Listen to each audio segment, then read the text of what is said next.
Hello बच्चों, कैसे हो, क्या हाल चाल। आज हम डिस्कस करेंगे एच.सी. वर्मा HCV में न्यूटन्स लॉज ऑफ मोशन में question number 38 monkey over monkey problem. Question कहता है एक मंकी ए है, एक मंकी बी है, बी मंकी ए की टेल पर हैंग हो रहा है, ठीक है ना। The monkey B shown in the figure is holding on to the tail of the monkey A which is climbing up a rope. मेरी बात समझ रहे हो। मंकी ए जो है वो एक रोप के ऊपर चढ़ रहा है। The masses of the monkeys A and B are 5 kg 2 kg respectively, 5 kg 2 kg। If A can tolerate a tension of 30 newton in its tail, A जो मंकी है वो अपनी पूंछ पर 30 न्यूटन की टेंशन टॉलरेट कर सकता है। इससे ज़्यादा हुई तो जो टेल है वो टूट जाएगी, ठीक है। What force should it apply on the rope, A monkey rope पे कितना फोर्स लगाए in order to carry the monkey B with it, ताकि वो बी वाले मंकी को साथ साथ ले जाए। मतलब ए इस रोप के ऊपर कितना फोर्स लगाए कि बी मंकी भी इसके साथ साथ ऊपर चला जाए। मेरी बात समझ रहे हैं आप। तो हमें यहाँ पर रेंज निकालनी है फोर्स की, मिनिमम और मैक्सिमम। देखिए फॉर मिनिमम फोर्स, बेटा मिनिमम फोर्स की बात करें तो मान लीजिए ये मंकी ए है, ठीक है। मंकी ए है तो इस रोप के ऊपर कितना फोर्स लगाएगा, टेंशन मान लेते हैं टी, फोर्स ही टेंशन होती है, ठीक है। अब ए मंकी का खुद का वेट कितना हो गया 50 न्यूटन, ठीक है। नीचे वाला जो मंकी है इसका वेट कितना है, अगर इसका मास 2 kg है तो इसका वेट क्या होगा 20 न्यूटन और इसका क्या है 50 न्यूटन। बात समझ में आ रही है। तो ये 20 न्यूटन और लगाएगा, बात समझ में आ रही है। और अगर ये मंकी ऊपर जा रहा है तो मान लीजिए एक्सेलेरेशन क्या है इसकी ए, बात समझ में आ गई। तो क्या इक्वेशन बनेगी t - 50 - 20 equal to A monkey ऊपर जा रहा है ए का mass into acceleration, t - 70 equal to 5a, equation number 1। बात समझ में आ गई। फॉर बी, अब बी मंकी देखो ध्यान से, ये मंकी बी है, इसका वेट कितना है 20 न्यूटन, अगर 2 kg का है तो 20 न्यूटन, और इसने ऊपर फर्स्ट वाले की टेल पकड़ी हुई है। तो फर्स्ट वाले की टेल पे कितनी टेंशन ली हमने 20, तो न्यूटन थर्ड लॉ आपने पढ़ा है एक्शन रिएक्शन।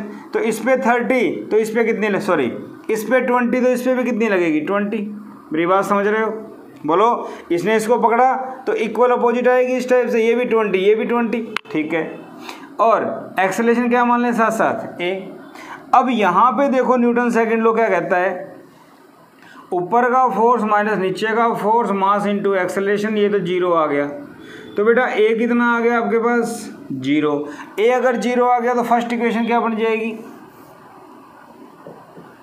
Minimum force.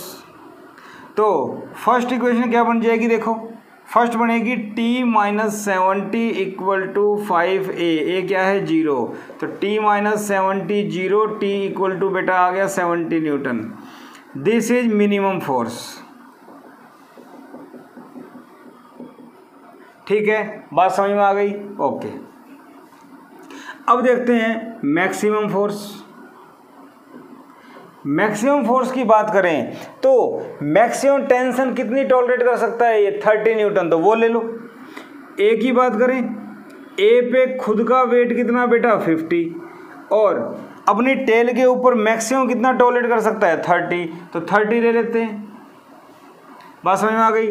और ऊपर टेंशन कितनी आएगी टी, और अगर ये ऊपर जा रहा है चढ़ेगा इसके ऊपर साथ लेके, तो एक्सेलेरेशन ए।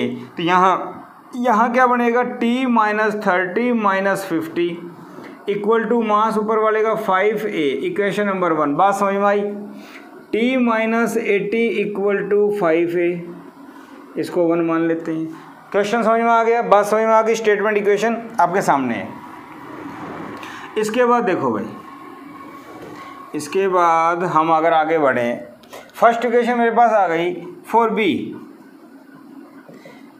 अगर मैं बी की बात करता हूं तो बी के लिए देखो, बी का खुद का वेट 20 न्यूटन, टेंशन कितनी है उसके ऊपर 30, समझ रहे हो मेरी बात। यहाँ पे 30 तो यहाँ भी 30, और दोनों के एक्सेलरेशन तो सेम है, साथ जा रहे हैं। तो यहाँ इक्वेशन क्या बनेगी 30 - 20 upper minus lower equal to mass, mass कितना है 2 kg, तो मास इंटू एक्सेलरेशन 10 2a, ए कितना आ गया बेटा 5 मीटर पर सेकंड स्क्वायर।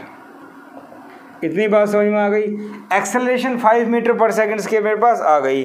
फर्स्ट इक्वेशन में पुट कर दीजिए। फर्स्ट इक्वेशन क्या कहती है, t minus 80 equal to 5a। A कितना आया 5, तो t आ गया 80 प्लस 25, t आ गया 105 न्यूटन और this t is maximum force. क्या मेरी बात समझ में आई आपको? तो मेरा आंसर क्या हो गया, F less than 105 Newton and greater than 70 Newton. तो ये मेरे पास फोर्स की रेंज आ गई। अगर 70 न्यूटन से ज़्यादा है तो कोई दिक्कत नहीं है और 10 से कम है तो भी कोई दिक्कत नहीं है। अगर इससे ज़्यादा हुआ तो टेल टूट जाएगी। बात समझ में आ गई? अगर आपको क्वेश्चन समझ में आया हो तो चैनल को सब्सक्राइब कीजिए, लाइक कीजिए, शेयर कीजिए। Thank you.